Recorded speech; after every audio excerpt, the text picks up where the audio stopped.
Lianne, Irish Sign Language is very visible at the moment because of the daily health briefings that we get. There's always an Irish Sign Language interpreter there. First of all, what goes into becoming an interpreter?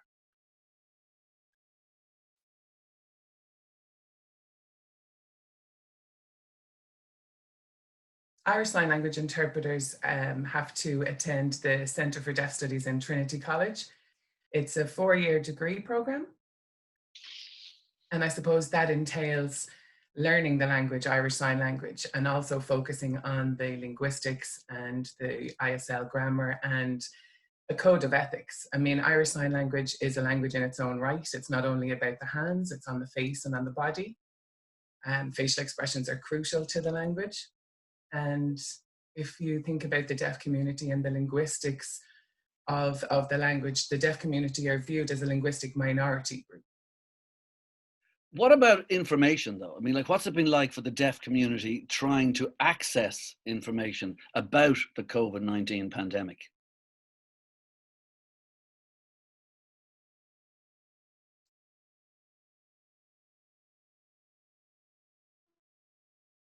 At the outset, at the beginning of March, when the HSC briefings were established on a daily basis, there was no access at all for the deaf community, and that was quite concerning.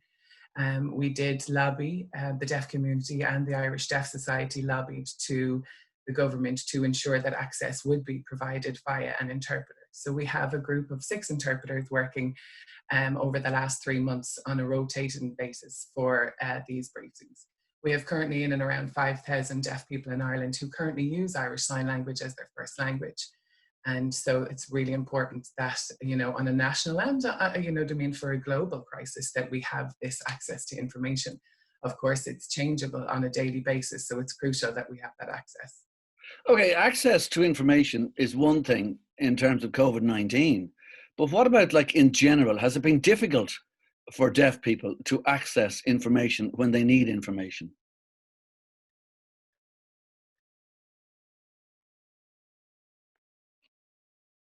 I think that that's been a historic challenge Yeah. for the community accessing information. We're constantly lobbying the government and different departments to provide access to the community in Irish Sign Language. For example, a few years ago, do you remember when we had the hurricane or storm Ophelia? Yeah. And again, a national emergency, and there was no access provided around that time. And as a result of the community lobbying, there was Irish Sign Language interpreters provided. So any public bodies, for example, the Department of Health, Department of Social Welfare, bringing in Irish Sign Language interpreters is crucial. Irish Sign Language has become the third official language of Ireland back in 2017, and it's clearly stated that public bodies have a legal obligation to provide Irish Sign Language access to the deaf community. We're hoping that the Act will be implemented by the end of this year, and I'm sure, like you've said, we've seen interpreters on a daily basis visually, and we're hoping that that will be maintained and that public bodies will continue to provide this access after COVID-19. And that would be in relation to any public health or public, rather, information. Well, Lianne, that was signed into. Oh, hold on, yeah. Sorry, Dave. Just to say also, Yeah.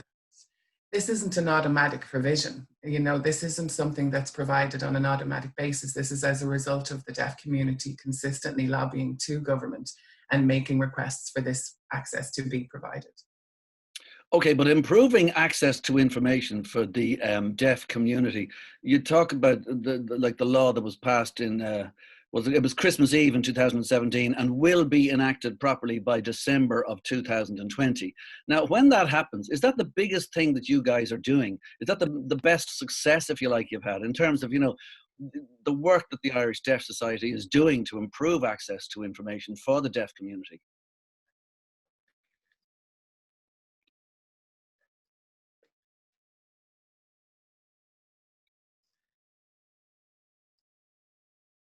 I think, in the midst of this pandemic, there's been quite a lot of success in terms of the Irish Deaf Society working with different organisations like the Council of Irish Sign Language Interpreters, the Centre for Deaf Studies, CHIME, ourselves, the Irish Society. We've all been working collaboratively to lobby the government, and we've been working together to see this access being provided. We have been in consultation with the HSE over the last couple of months, and they have now started to provide translations on their own specific website in relation to coronavirus information. And then the IDS, in relation to testing and contact tracing, we have been working with the HSE in relation to putting together some guidelines for how to work safely with the deaf community, and then that will be sent then to other different public bodies. So through the coronavirus pandemic, absolutely success has been seen in relation to access being provided. We just hope that in this particular instance, when COVID-19 has passed, that this access will continue. And again, like I said, you know, the Irish Deaf Society are doing their best working with different bodies to provide access where and how they can.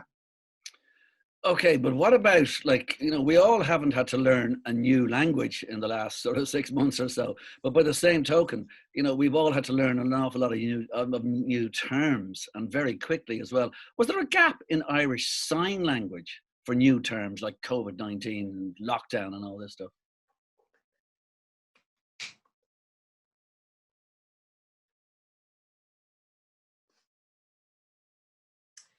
The Irish Deaf Society have established a working group, which is labelled the COVID-19 Working Group. And we are working with the Council of Irish Sign Language Interpreters, the Centre for Deaf Studies. And this is in relation to establishing the etymology of these scientific terms and how this new meaning then is translated into Irish Sign Language. We then put together a working video that we sent out to the community explaining those different terms, and that's done on a weekly basis. And I suppose they would focus on a few specific terms, relevant terms in the news, and then put those out on a weekly basis. And then that assists the community in terms of understanding that new language that you're speaking about. Okay, well, Lianne, you did mention the phrase, like, you know, facial gestures early on. Also, you have plenty of people telling you that you've got to wear face masks. Bit of a problem there, or is there?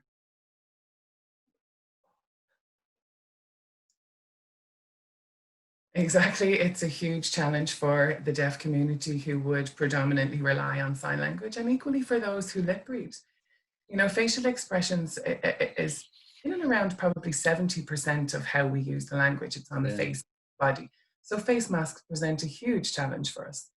The Irish Deaf Society have been working with the National Public Health and Emergency Team in putting together clear guidelines around social distancing, so that if you maintain a sufficient distance, the mask can be taken down in order to communicate. Of course, if you're in a public situation where it's heavily crowded, then you would need to maintain wearing that mask. You have to also think about the difficulty for those who would have sight difficulties. And just recently, we have seen the use of see-through visors, which are fantastic. And yet there are still some, I suppose, kind of negatives with those, in the sense that they can become foggy and, you know, they displace your voice. So this was just something just recently discovered, but a few deaf people have found that they have been frustrated. Again, it's a new thing, it's a new challenge, and it's going to be a new challenge that's going to continue over the next few months in terms of how we navigate that. Okay, well, Irish Sign Language is the first or preferred language of the deaf community in Ireland, and up to 5,000 people regularly, just say, use it. Up to 50,000 people might use it at other times as well. Is it taught in schools? I mean, is there a preschool kind of, I mean, sorry, let's say under the age of 10, and is there an adult one as well?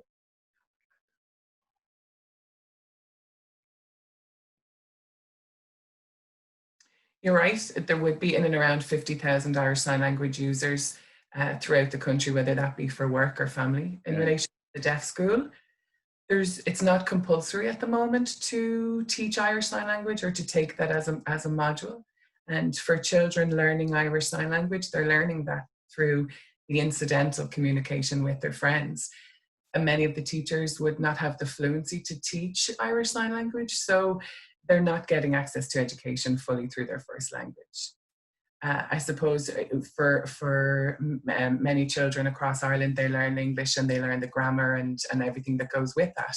the linguistics and so on, whereas for deaf children, they don't have that same opportunity. So that is a gap at the moment. I think Irish Sign Language is absolutely encouraged in the schools, but it's not compulsory at the moment.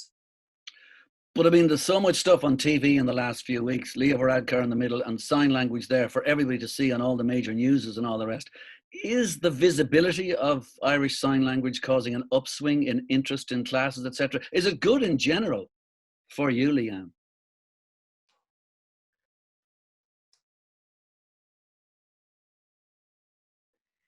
Yes, I would agree. I think over the last few months, there's been a huge demand and an interest in the uptake of Irish Sign Language classes. We do plan to put on more classes over the next few months. They will take place online. And I suppose once the restrictions have lifted some, we will look to offer some blended classes, which is a mixture of both face-to-face and online classes. If people are interested in taking an Irish Sign Language class, you can contact the Irish Deaf Society. There's a website, ISL classes at irishdeafsociety.ie, but it's definitely been a positive, I suppose, kind of time. There's a lot of awareness now for the deaf community. People are seeing interpreters more often, understanding Irish Sign Language and the need for that, and just becoming more aware. Okay, well, Lianne, you got to be honest about this answer here. Now, hold on, yeah, there's something else. Go on. What? Oh, yeah, okay. I want you to be honest about this answer here. Me, okay. Imagine I wanted to learn. I mean, obviously, at the very beginning, it would be difficult. Would you be somebody who'd say anybody can learn sign language?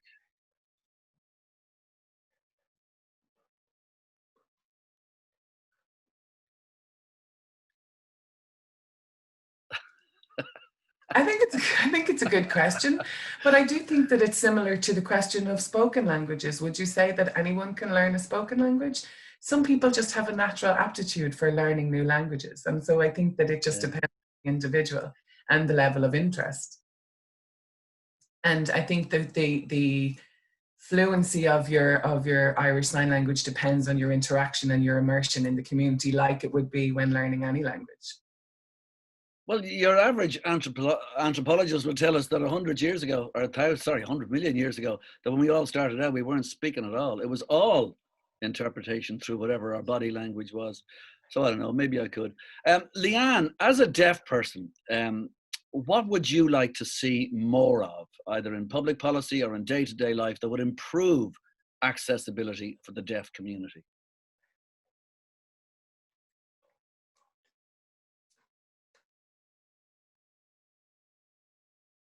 Where do I begin?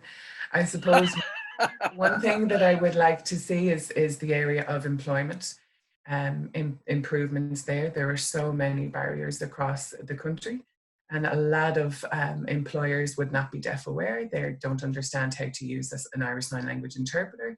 So I would encourage, that diversity, that, kind of open-mindedness in relation to employment and deaf people. Education is another huge area that needs a lot of improvement. If you look at third level education and the difficulties there, the most important thing to remember is Irish Sign Language access. If you're planning an event or a conference or a theatre event, just to consider the inclusion of an Irish Sign Language interpreter to provide that access to the deaf community, whether that be in the beginning of your planning stages, that you incorporate that into your budget. Over the last few weeks, there's been a lot of art festivals that have been taking place online. Just in an example, I know that there was an art festival on just this week, and I tried to access, and they actually did provide an interpreter. So I think over the last few months, ISL access through the national news briefings, there's an example of where that awareness has been, kind of pushed out over the country. And I would love to see access being provided to the deaf community by way of it just being mainstream and it just being an accepted norm. In the last 20 years, in the last 20 days, it just changes all the time. And I'm talking here about technology and what it does to our lives. So what technology has made life easier for the deaf community during the pandemic?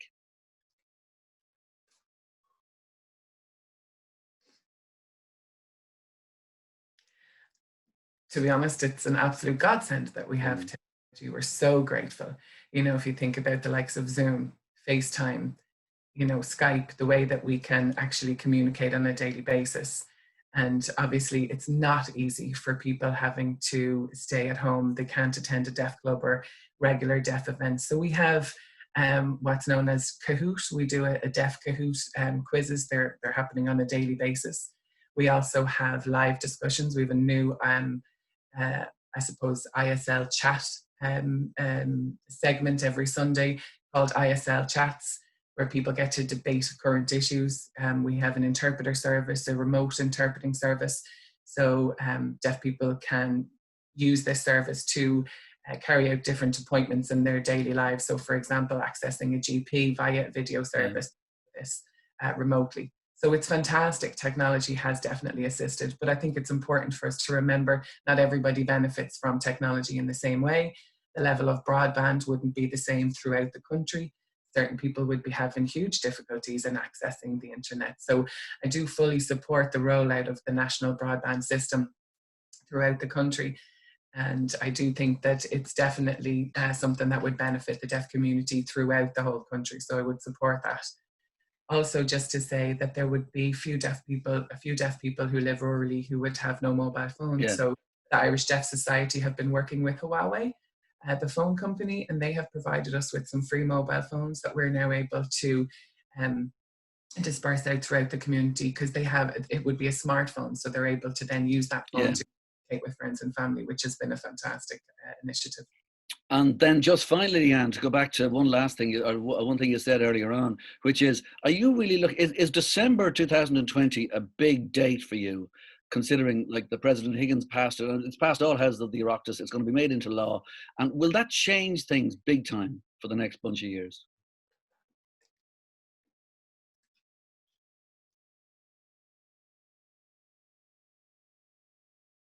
My dream would be to say yes, absolutely, and I hope that that happens, but we do need to be realistic.